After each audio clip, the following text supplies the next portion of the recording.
El vampiro, de John William Polidori. Aconteció que en medio de los desenfrenos que conlleva el invierno londinense, en algunas de las fiestas a las que acuden los más destacados miembros de la sociedad, apareció un noble que destacaba más por sus excentricidades que por su alcurnia.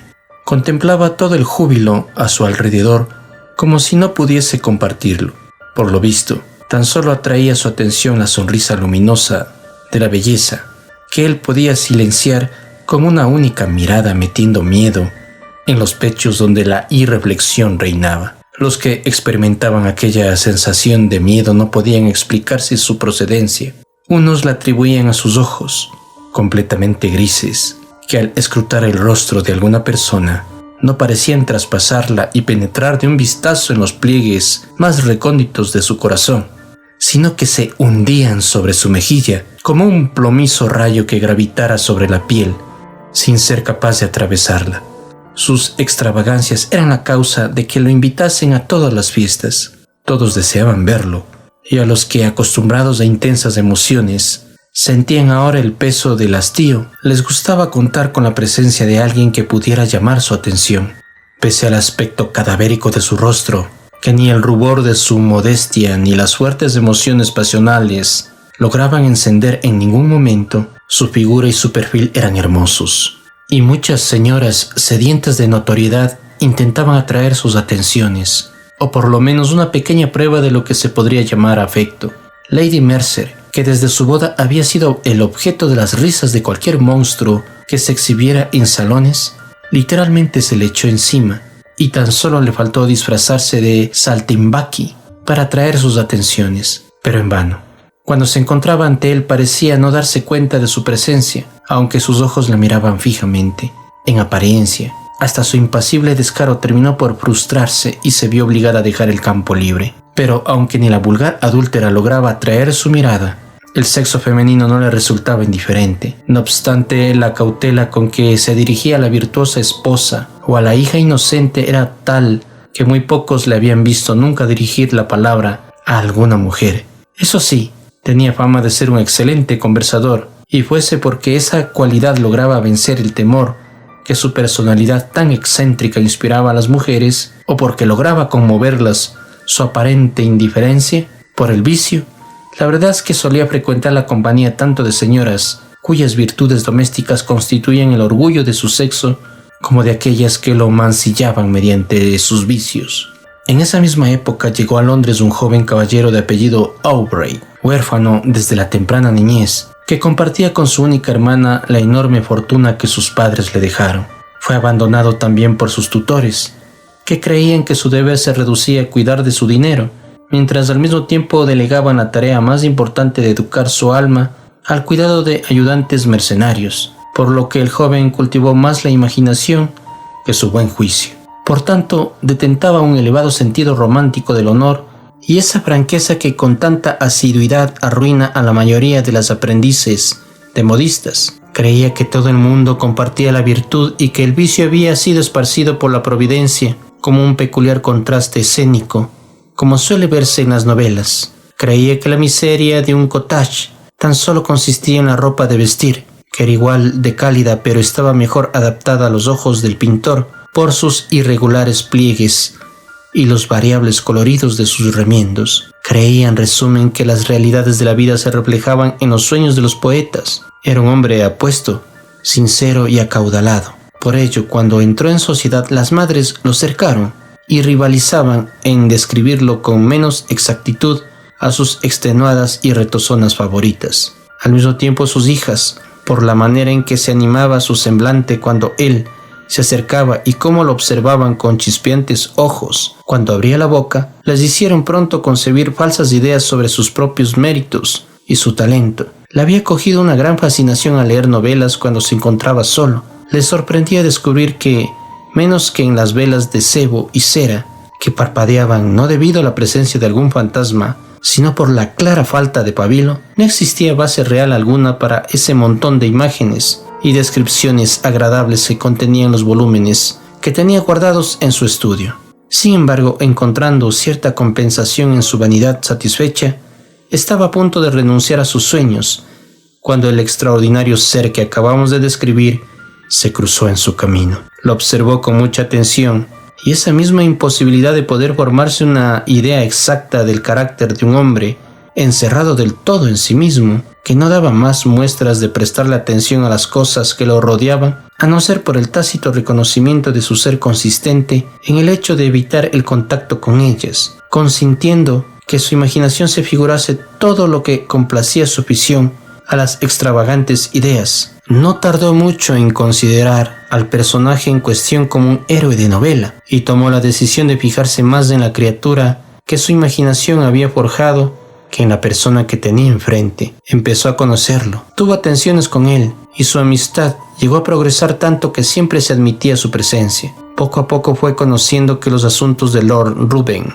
no pasaban por un buen momento y enseguida averiguó que tenía la intención de iniciar un viaje. Con enormes ganas de obtener alguna información sobre aquel curioso personaje que hasta el momento no había dejado de despertar su curiosidad, insinuó a sus tutores que era el momento de iniciar el viaje, que desde hace tantas generaciones se consideraba imprescindible para que los jóvenes progresasen más rápidamente en la carrera del vicio, hasta ponerse en un plano de igualdad con los ancianos, y se deje de creer que son medio bobos cada vez que se alude a escandalosas intrigas, en un tono jocoso o de elogio, según la habilidad desplegada. Los tutores le dieron su consentimiento y de inmediato Aubrey le habló de sus intenciones a Lord Ruthven, que sorprendiéndose al recibir de él la propuesta de viajar en su compañía, halagado por aquella muestra de estima que venía de alguien que, según parecía, no tenía nada en común con sus demás semejantes, aceptó con gran gusto y unos días después cruzaban las aguas del canal. Hasta el momento Aubrey no había tenido la ocasión de estudiar el carácter de Lord Ruthven y ahora pudo comprobar que aunque presenció muchos de sus actos, los resultados indicaban unas conclusiones muy distintas de sus aparentes motivos de su conducta.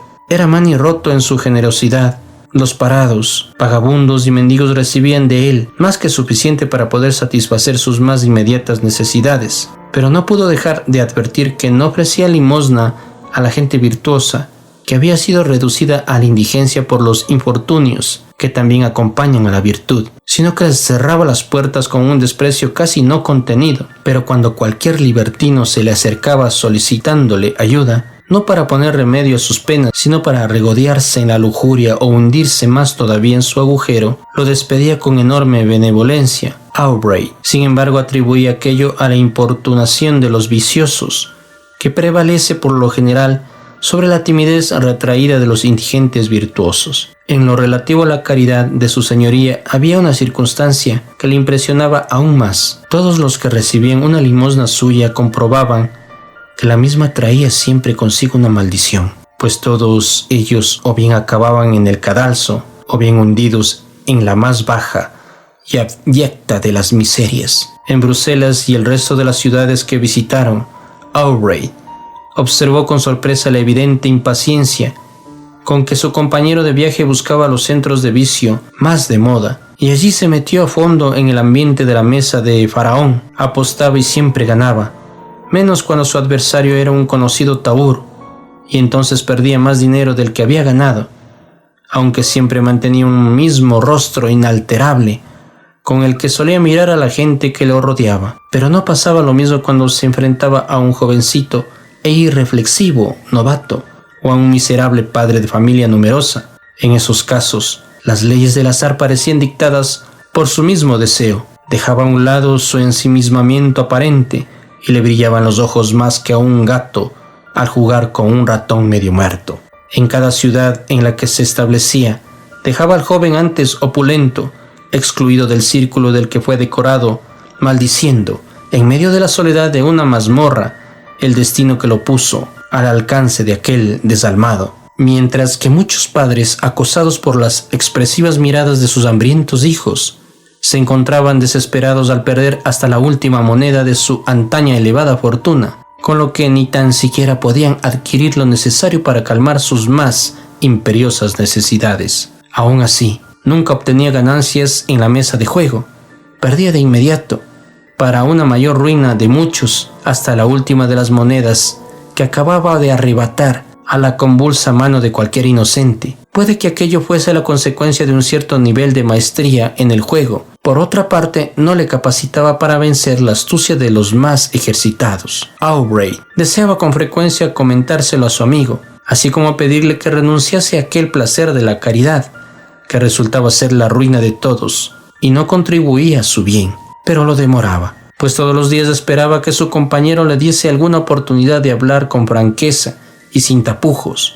Pero eso no ocurría nunca. En su carruaje, y en mitad de los espléndidos paisajes naturales agrestes, Lord Ruthven era el mismo de siempre. Sus ojos eran menos elocuentes que sus labios, y a pesar de que Aubrey no se alejaba del objeto de su curiosidad, no obtenía más satisfacción por ello que un constante y baladí deseo de resolver tal misterio, que para su exaltada imaginación comenzaba a asumir un cierto aspecto sobrenatural. Llegaron a Roma, y durante un tiempo Aubrey perdió a su compañero de vista.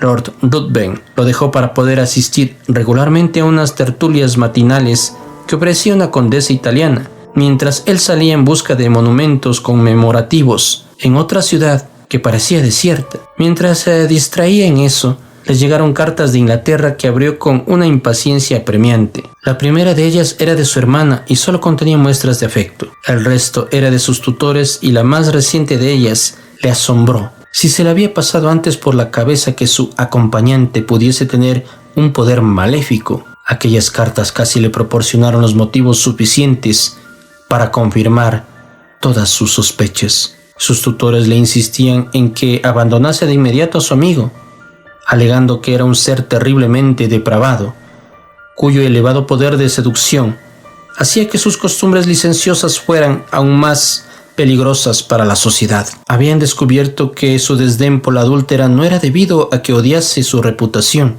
sino que, para aumentar su satisfacción, le había exigido a su víctima y compañera de culpa que se lanzase desde el pináculo de la virtud, sin tacha a los abismos sin fin de la infamia y la degradación.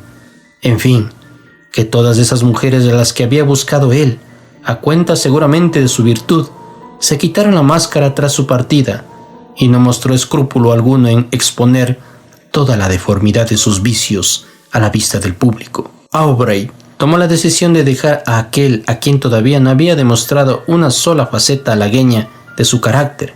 Decidió inventarse algún pretexto creíble para abandonarlo del todo, con la intención, entre tanto, de vigilarlo más de cerca, sin dejar que le pasara inadvertido ni el más mínimo de los detalles. Se introdujo en su mismo círculo social y enseguida se percató de que su señoría intentaba por todos los medios aprovecharse de la hija de la señora, cuya casa frecuentaba con mayor asiduidad. Es extraño que en Italia los jovencitos asistan a reuniones de sociedad antes de su boda. Por tanto, Lord Ruthven se vio en la obligación de llevar a cabo sus planes en secreto. Pero Aubrey no le perdía de vista en ninguno de sus enredos, y no tardó en descubrir que ya había concertado una cita, que con toda posibilidad acabaría siendo la ruina de una inocente e irreflexiva muchacha. Sin perder un solo minuto, entró en la habitación de Lord Ruthven y le preguntó bruscamente cuáles eran sus intenciones con respecto a la chica, y le informó al mismo tiempo que sabía con total seguridad que iba a verla esa misma noche. Lord Ruthven le respondió que sus intenciones tan solo eran las que se supone que cualquiera tendría en una posición semejante, y al verse presionado a confesar si pretendía casarse con ella, se echó simplemente a reír. Aubrey entonces se retiró, y tras recibir una nota en la que anunciaba que a partir de aquel momento se negaba a seguir acompañando a su señoría durante el resto de lo que faltaba del viaje, dio orden a su criado de que le buscase una nueva vivienda y acudió a visitar a la madre de aquella joven para informarla de todo lo que sabía, no solo en lo referente a ella, sino también sobre la reputación de su señoría. La cita fue impedida. Al siguiente día, Lord Ruthven se limitó a enviar a su criado para notificarle a Aubrey su total consentimiento en la separación, pero no le dio a entender que gracias a él sus planes habían fracasado. Tras dejar Roma, Aubrey se dirigió a Grecia y atravesando la península llegó a Atenas. Se instaló allí en la casa de un griego y tardó poco en ocuparse de encontrar personalmente los marchitos vestigios de pasadas glorias en aquellos monumentos que, posiblemente avergonzados de registrar las proezas de hombres libres solamente ante esclavos, estaban escondidos bajo el protector suelo o en los multicolores líquenes. Bajo su mismo techo vivía una criatura tan hermosa y delicada que podría haber servido de modelo a cualquier pintor que quisiese plasmar en su lienzo a una de las huríes que Mahoma le promete a los creyentes en el paraíso, aunque sus ojos revelaban demasiado espíritu para pensar que tal vez pudiera ser de aquellas que carecen de alma. Cuando ella bailaba en la llanura o subía la ladera de la montaña a paso ligero, no habría podido superarla en belleza gacela alguna, pues ¿quién cambiaría la mirada de sus ojos, parecidos a la naturaleza animada, a esa otra mirada soñolienta y erótica que tan solo se adapta a los gustos del epicúreo? Con su ligero andar, Yante acompañaba a menudo a Aubrey en su búsqueda de objetos antiguos, y con frecuencia aquella inocente criatura, atareada mientras perseguía una mariposa de cachemira, revelaba toda la belleza de su cuerpo mientras flotaba en el viento, por así decirlo. Ante la mirada de deseo de Aubrey, que, admirando su figura de sílfide, se olvidaba enseguida de la inscripción que acababa de descifrar en una tablilla casi ilegible. En cuantas ocasiones, mientras revoloteaba de aquí para allá, bajo los rayos del sol, sus cabellos exhibían ciertas tonalidades tan delicadamente brillantes y evanescentes que podrían disculpar el olvido del anticuario, que dejaba que de su mente se escapara el mismo objeto que un poco antes había sido considerado de una vital importancia para la correcta interpretación de un paisaje determinado de Pausanias. Pero ¿por qué ese intento de describir los encantos que sienten todos, pero que no puede apreciar ninguno? Yante representaba la inocencia, la juventud y la belleza, sin el efecto que producen los concurridos salones y los bailes sofocantes, mientras él dibujaba aquellos restos cuyos recuerdos pretendía conservar para el futuro. Ella se mantenía a su lado, admirando la magia de sus lápices al retratar los paisajes de aquellos lugares del país donde había nacido. Luego le describía los bailes en círculo, en plena llanura. Le pintaba con sus brillantes colores de esa juvenil memoria la pompa de las bodas que recordaba haber disfrutado en la niñez, y regresando a otros temas que por lo visto habían motivado una mayor impresión en su ánimo, le contaba esos sobrenaturales cuentos que su niñera no cesaba de repetirle. Su sinceridad y la fe aparente que reflejaba en sus relatos suscitó el interés de Aubrey, y con frecuencia cuando le relataba aquella historia de un vampiro lleno de vida que había vivido tanto tiempo entre sus amigos y parientes más cercanos, obligado año tras año a alimentarse con la existencia de una hermosa jovencita para prolongar su vida durante los meses siguientes, la sangre se la hallaba, aunque quisiera reírse de esas fantasías insignificantes y terribles. Así, Yante le citó algunos nombres de ancianos que descubrieron entre ellos a un vampiro vivo, tras encontrar que algunos de sus parientes e hijos habían sido las víctimas del apetito de ese desalmado. Ella, cuando comprobó su incredulidad, le suplicó que le creyera, pues era conocido que los que habían osado dudar de la existencia de los vampiros siempre acababan por encontrar alguna prueba concreta que les obligaba a reconocer que era cierto, con pena y gran desolación. Le fue detallando el aspecto tradicional de aquellos monstruos, y su horror se incrementó notablemente al percatarse de una descripción muy parecida al aspecto de Lord Ruthven. Pese a ello, intentó de nuevo persuadirla de que sus temores no tenían fundamento, aunque se asombraba al mismo tiempo por las múltiples coincidencias que contribuyeron a hacerle creer en el poder sobrenatural de Lord Ruthven.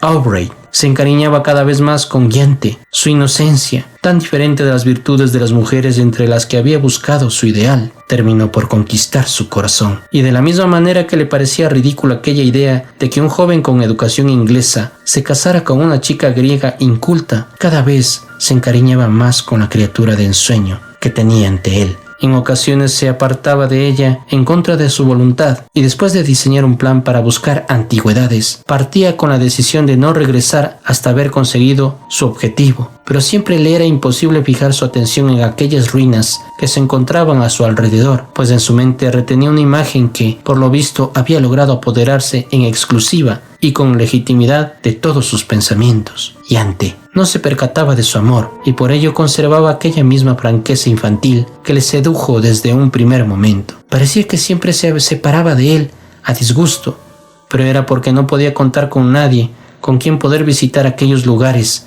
que eran sus predilectos, mientras su tutor tenía entre manos descubrir o hacer un boceto que se había logrado salvar de la devastadora acción destructiva del tiempo, y había recurrido a sus padres en el tema de los vampiros, y ambos, junto a otros presentes, llegaron a confirmar su existencia mientras palidecían de terror ante su sola mención. Un tiempo después, Aubrey decidió realizar una de sus excursiones que no le llevaría más que unas horas. Cuando escucharon el nombre del lugar al que iba a acudir, le suplicaron de inmediato que no se le ocurriera regresar de noche, pues a la fuerza debería atravesar un bosque en el que griego alguno se quedaría después de la puesta del sol, bajo ningún concepto.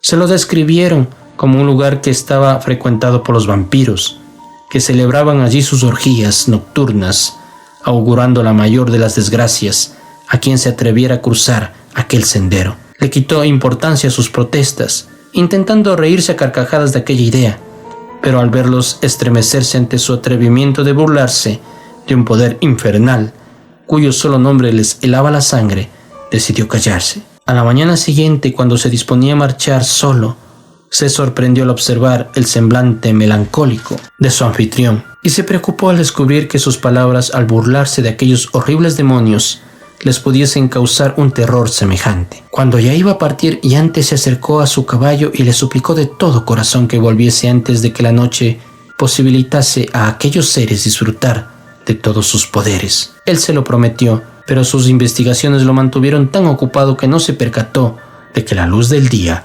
estaba acabándose y de que en el horizonte se había formado una de esas negras nubes que, en climas más cálidos, se transforman en una enorme mole y vierten toda su furia sobre el campo anegado. Sin embargo, al fin montó en su caballo con la decisión de recuperar el tiempo que había perdido, pero ya era demasiado tarde.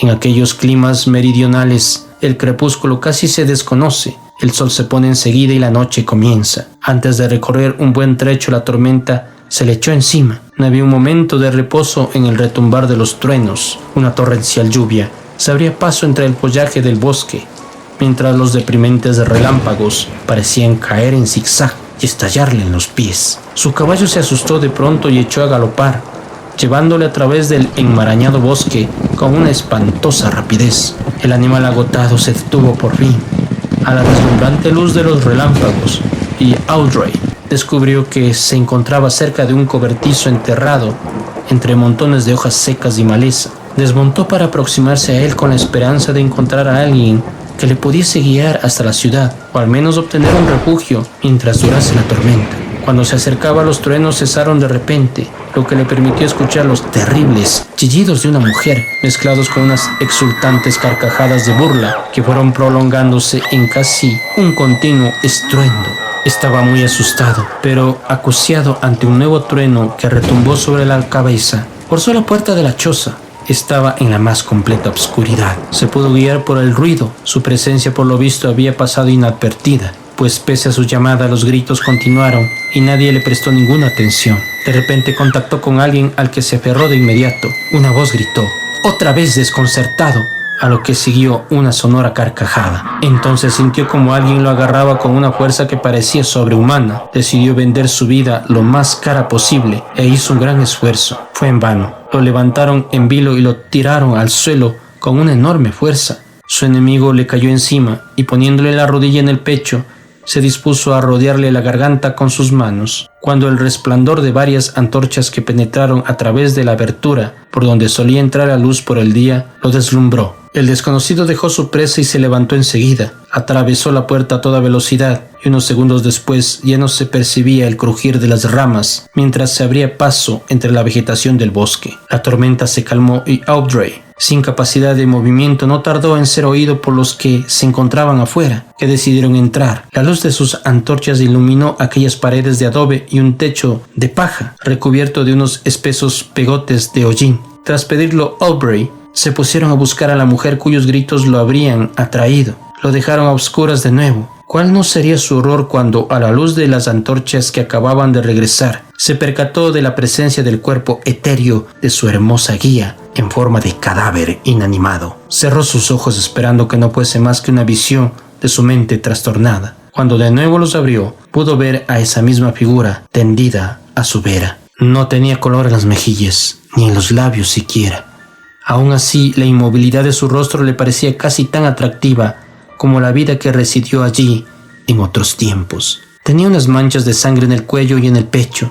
En su garganta mostraba señales de unos dientes que le habían abierto una vena. Al verla, los hombres la señalaron y sobrecogidos de pánico gritaron a la vez: ¡Un vampiro! ¡Un vampiro! Al momento construyeron una litera sobre la que depositaron a Aubrey, junto a la que había sido últimamente objeto de tan radiantes y encantadoras visiones, tronchadas ahora en flor como la vida misma. Ya no era dueño de sus pensamientos. Tenía la mente adormecida y parecía querer evitar cualquier tipo de pensamiento para refugiarse en el vacío. Casi sin darse cuenta sostenía en su mano una daga desenvainada de una forma muy extraña que había encontrado en aquella choza. No tardaron en encontrarse con los diferentes grupos que intentaban encontrar a la joven, a quien su madre había echado de menos. A medida que se acercaban a la ciudad, sus lastimeros gritos avisaron a los padres acerca de la terrible catástrofe. Es imposible describir su dolor, pero al averiguar la causa del fallecimiento de su hija, miraron a Aubrey, señalándole el cadáver. Se encontraban desconsolados. Murieron ambos con el corazón destrozado. Tras acostarse, Aubrey sufrió una intensa fiebre y deliraba muy a menudo. Invocaba a Lord Ruthven y a Yante. Por algún cúmulo inexplicable de acontecimientos parecía suplicarle a su antiguo amigo que le perdonara la vida a la persona que él tanto amaba. En otros momentos profería imprecaciones contra él y lo maldecía como causante de la destrucción de su felicidad. Por aquel entonces, el destino quiso que Lord Ruthven llegara a Atenas, y por el motivo que fuese, cuando se enteró del estado de Aubrey, se instaló de inmediato en la misma casa para convertirse en su asiduo acompañante. Cuando Aubrey logró recuperarse de su delirio, se horrorizó sobresaltándose al ver al hombre cuya imagen ahora asociaba con la de un vampiro. Pero Lord Ruthven, con amables palabras que casi implicaban un serio arrepentimiento por haberlo abandonado, y sobre todo con su preocupación y cuidados, y con las atenciones mostradas,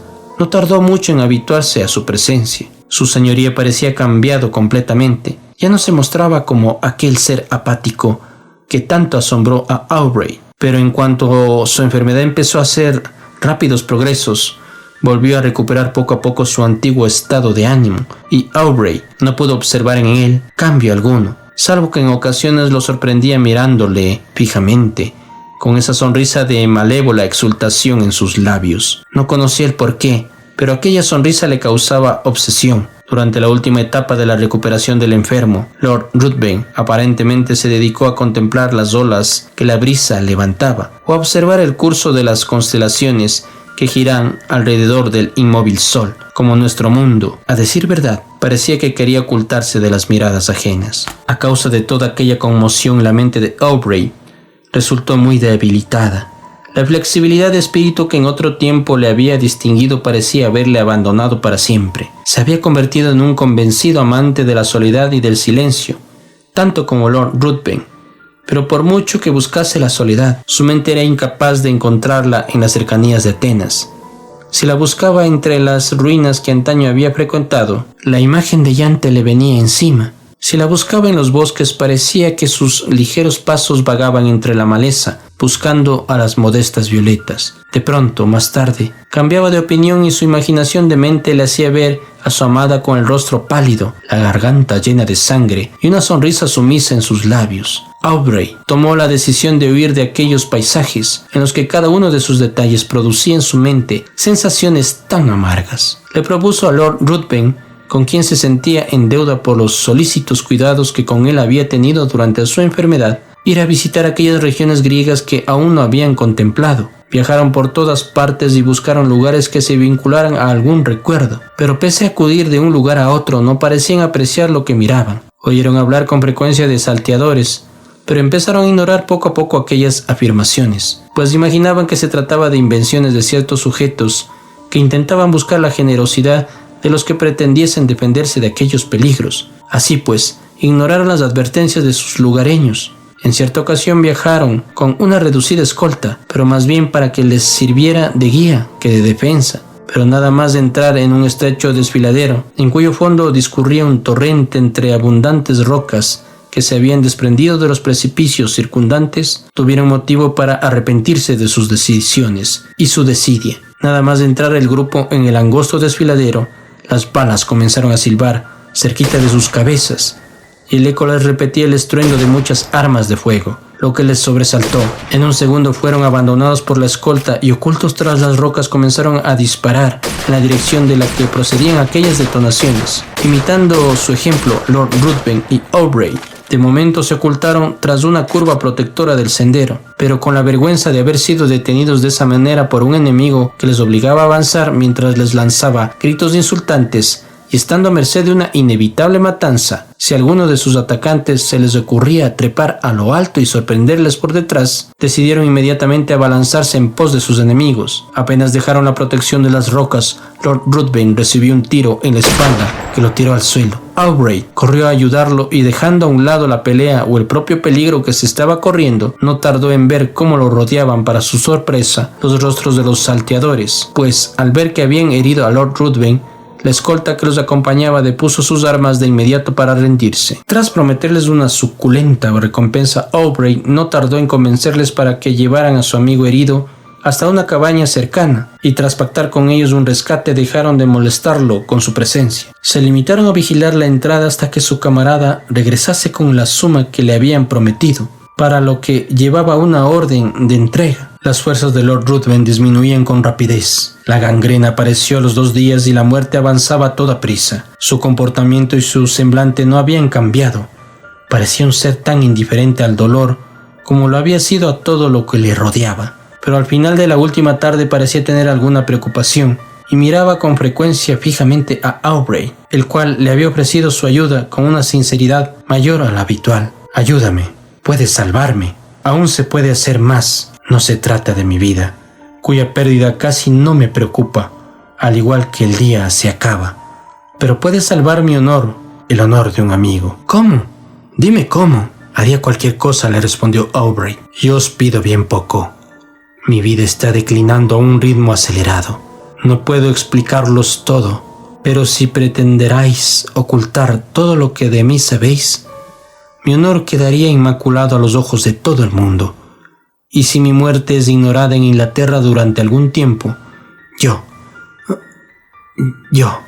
pero mi vida, nada se sabrá». «Júramelo», exclamó el moribundo incorporándose con una violencia exultante. «Júramelo por todo cuanto tu alma venera, por cada uno de nuestros temores naturales. Júrame que durante 1 año y 1 día no revelarás a ser vivo alguno, ni mis delitos ni mi fallecimiento, ocurra lo que ocurra o veas lo que veas». Parecía que los ojos se le salían de las órbitas. «Te lo juro», dijo Aubrey. Lord Ruthven se dejó caer sobre la almohada, rió y expiró a continuación. Aubrey se retiró para descansar, pero no pudo dormir. Las diversas circunstancias que habían acontecido en sus relaciones con aquel hombre venían a su mente, y desconocía por qué. Cuando recordó el juramento, un escalofrío le corrió por todo el cuerpo, como si tuviese el presentimiento de que algo terrible le aguardaba.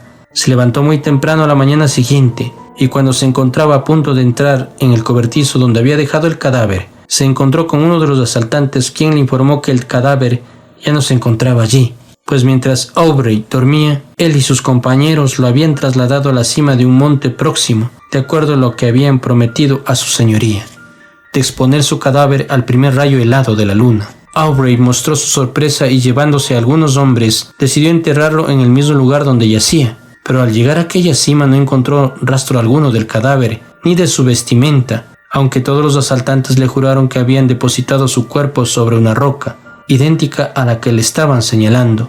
Durante un buen rato la mente atónita de Aubrey se perdió entre conjeturas, pero regresó por fin tras convencerse de que habían enterrado el cadáver por su cuenta, con el objetivo de quedarse con su ropa. Cansado de un país en el que se había visto obligado a enfrentarse a infortunios tan terribles, en el que todo al parecer conspiraba para realizar esa melancolía supersticiosa que se había apoderado de su alma, tomó la decisión de abandonarlo y no tardó mucho en llegar a Esmirna. Mientras estaba esperando un barco que le condujese a Ostranto o a Nápoles, se preocupó de poner en orden algunos de los efectos personales que pertenecieron a Lord Ruthven. Entre otras cosas, había un estuche con varias armas ofensivas, más o menos adecuadas para causar la muerte a las víctimas. Había algunas dagas y yataganes. Mientras le estaban echando una ojeada, examinando sus curiosas formas, ¿cuál no fue su sorpresa al encontrarse una vaina cuya ornamentación se antojaba del mismo estilo que la daga que descubrió en la choza funesta?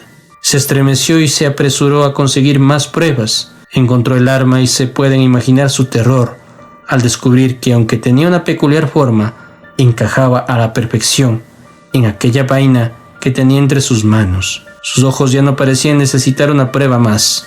No eran capaces de apartarse de la daga. Sin embargo, quería no creer lo que parecía ser tan evidente. Pero la especial forma de aquel arma y las idénticas tonalidades del puño y de la vaina, igual de espléndidas, no dejaban lugar a dudas. Además, ambas piezas contenían rastros de sangre. Abandonó Esmirna y en su estancia en Roma, de camino a casa, sus primeras investigaciones estuvieron relacionadas con aquella joven que él había intentado arrebatar a las seductoras artes de Lord Ruthven. Sus padres se encontraban en apuros, pues habían perdido su fortuna y nadie había oído hablar nada de ella desde la marcha de su señoría. Ante tantos horrores que se habían repetido, Aubrey casi perdió el juicio. Temía que aquella joven hubiese caído víctima del mismo que destruyó a Yante.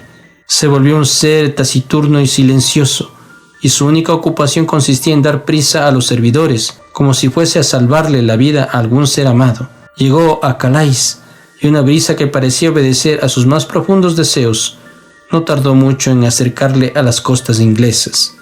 Se apresuró en llegar a la mansión paterna, y una vez allí, gracias a los abrazos y caricias de su hermana, pareció olvidar por unos días aquellos malos momentos del pasado. Si en el pasado ella se había ganado su cariño con sus infantiles caricias, ahora que comenzaba a aparecer la mujer, su compañía era aún más atrayente. La señora Aubrey no tenía aquella gracia cautivadora que suele atraer las miradas y provoca la admiración en las reuniones sociales.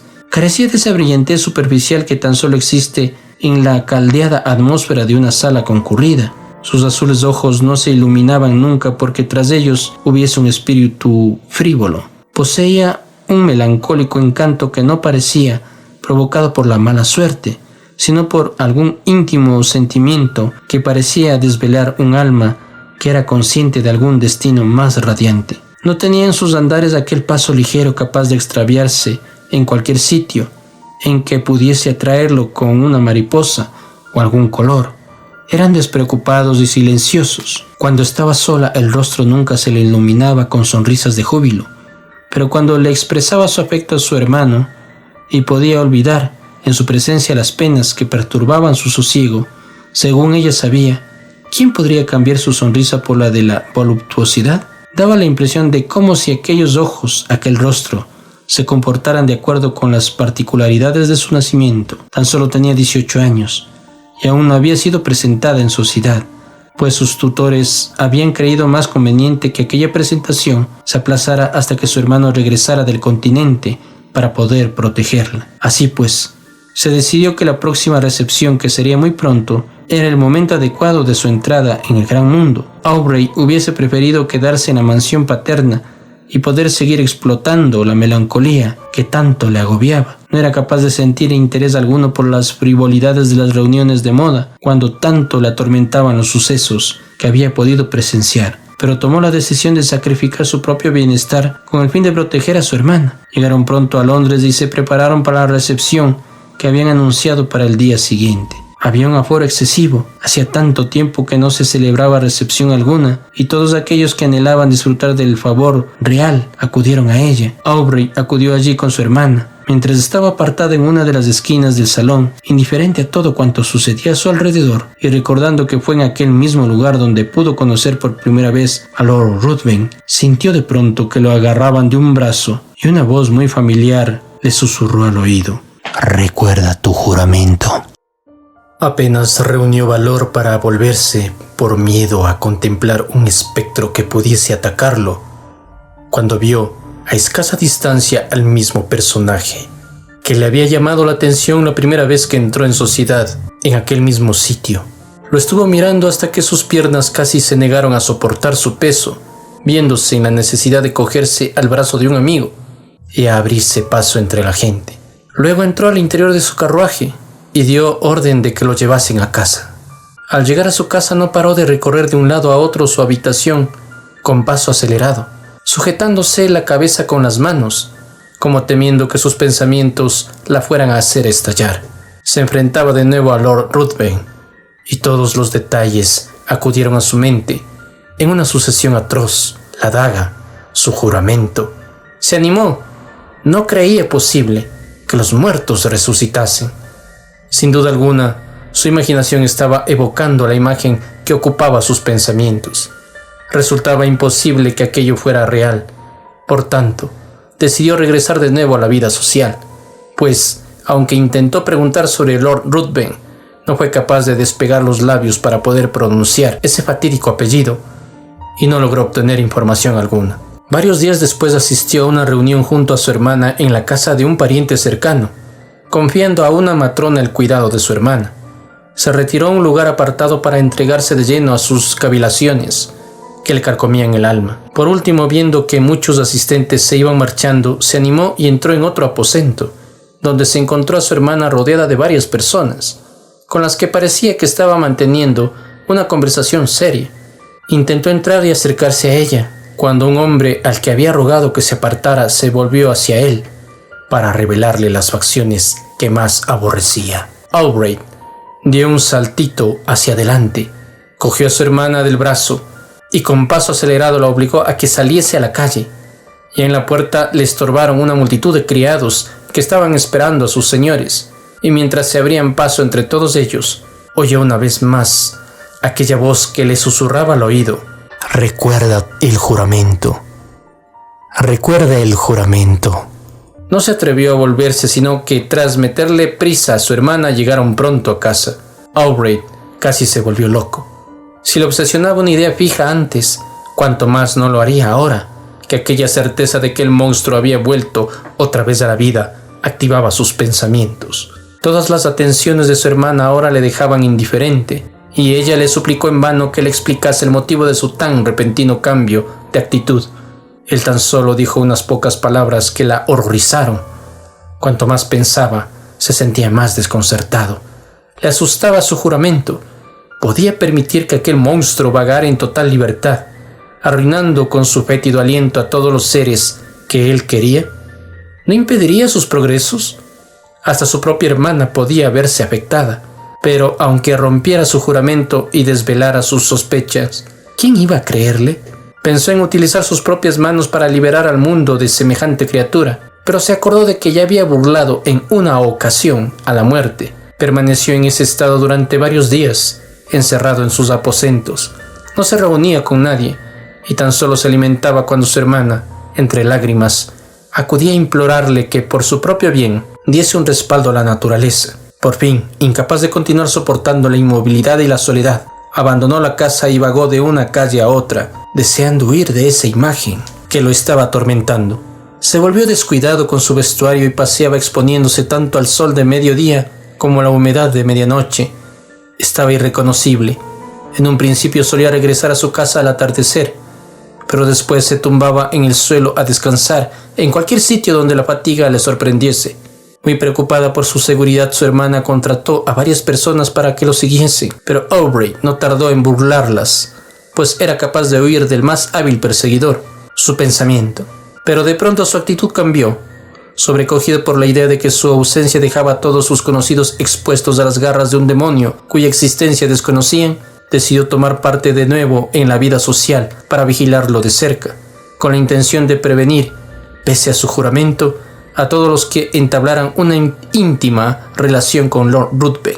Pero al entrar en un salón, sus suspicaces y extraviadas miradas eran tan evidentes, tan visibles eran sus íntimos estremecimientos, que su hermana tuvo que verse obligada a pedirle que se abstuviera, aunque solo fuese por ella, de frecuentar aquella sociedad que le afectaba tan profundamente. Sin embargo, cuando resultó inútil la reprimenda, sus tutores consideraron oportuno intervenir, y ante el temor de que se podía estar volviendo loco, consideraron que era el momento adecuado para reasumir la obligación que los padres de Aubrey les habían asignado. con el deseo de evitarle los agravios y penas a que se estaba exponiendo en sus diarios vagabundeos, así como de evitar que enseñase en público aquellas muestras de lo que ellos consideraban una clara locura, contrataron a un médico para que residiese en la casa y cuidase continuamente de él. Aubrey apenas se dio cuenta de todo ello, pues estaba absorto en esa terrible idea de que tanto lo obsesionaba. Al final su incoherencia llegó a tal punto que lo confinaron en su habitación.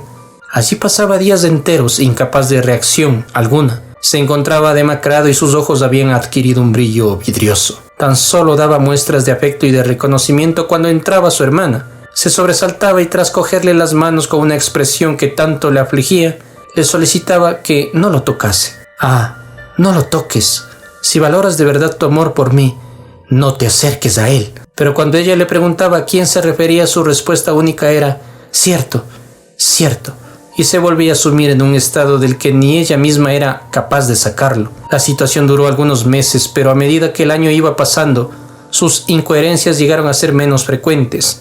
Poco a poco y su mente lo liberó en parte de su melancolía, mientras que sus tutores observaron cómo varias veces al día contaba con sus dedos un determinado número y después sonreía. El plazo casi había transcurrido cuando el último día de ese año, uno de sus tutores entró en su habitación y empezó a comentar la triste circunstancia de que Aubrey se encontrase en tan espantosa situación, justo en vísperas de la boda de su hermana. Aquellas palabras atrajeron la atención de Aubrey de inmediato, que preguntó con quién se iba a casar ansiosamente. Contentos ante tal señal de que podía estar recuperando el juicio que temían había perdido para siempre, le mencionaron el nombre del conde de Marsden.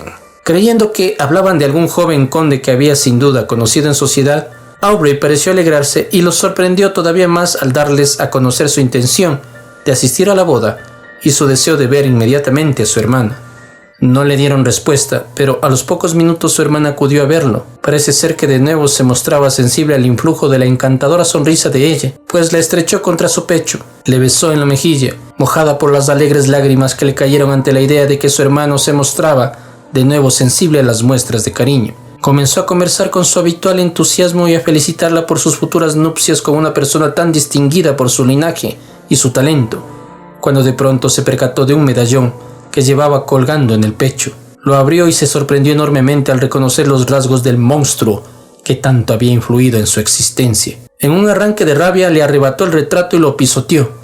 Cuando ella le preguntó el por qué había destruido la imagen de su futuro esposo, él la miró como si no la entendiese, y agarrándole las manos y mirándola con una feroz expresión en el rostro, le suplicó que jurase que nunca se iba a casar con ese monstruo, ya que, pero no fue capaz de continuar. Era como si aquella voz le volviese a exigir que cumpliera su juramento. De repente se dio la vuelta creyendo que Lord Ruthven se encontraba a su lado, pero no pudo ver a nadie. Mientras tanto el médico y los tutores entraron, pues lo habían oído todo y pensaron que estaban ante una recaída de su enfermedad. Separándolo de la señorita Aubrey, le suplicaron que abandonara la habitación ante ellos. Aubrey se postró de rodillas, les imploró, les suplicó que suspendiesen la boda aunque no fuera más que por un solo día. Todos atribuyeron su acción al ataque de locura que había sufrido. Intentaron que se tranquilizara y se retiraron. Lord Ruthven había acudido a visitarlo la mañana siguiente a la recepción y no le permitieron la entrada, como a todos los demás.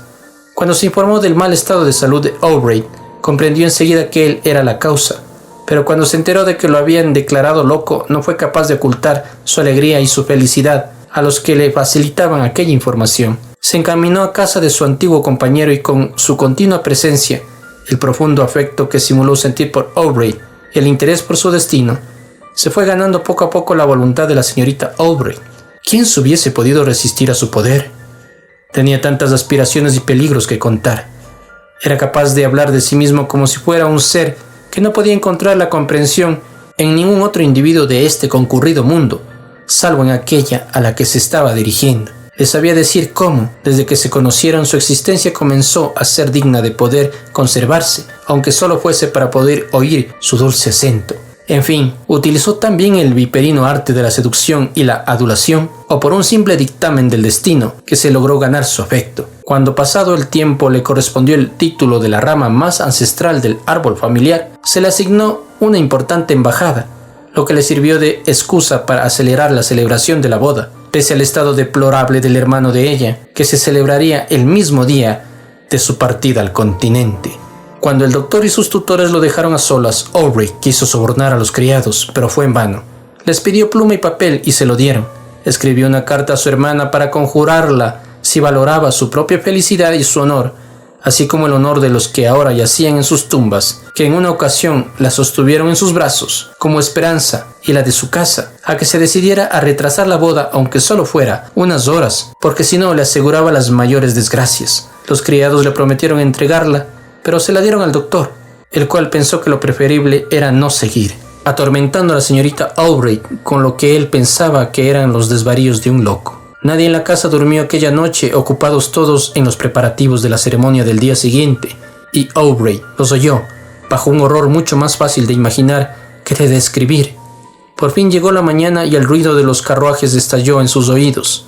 Aubrey se encontraba cada momento más desesperado. La curiosidad de la servidumbre provocó que la vigilancia se descuidara. Se fueron escabullendo poco a poco, dejando como única guardia a una vieja indefensa. Aubrey aprovechó su oportunidad y salió de golpe de la habitación.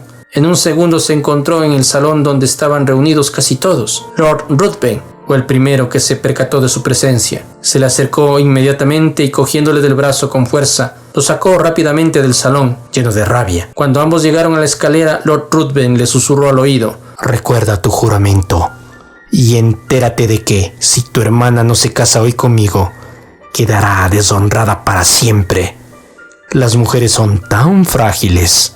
Y diciendo esto le dio un empujón hacia sus criados, los cuales, alertados por la vieja sirvienta, habían ido en su busca. Aubrey no resistió más. Al no poder desahogar su rabia, se le rompió un vaso sanguíneo y se lo llevaron a la cama. Esto no se le mencionó a su hermana, que no se encontraba presente cuando él entró, pues el médico había expresado su creencia de que eso podía alterarla. La boda se celebró y los recién casados abandonaron Londres. La fragilidad de Aubrey fue en aumento.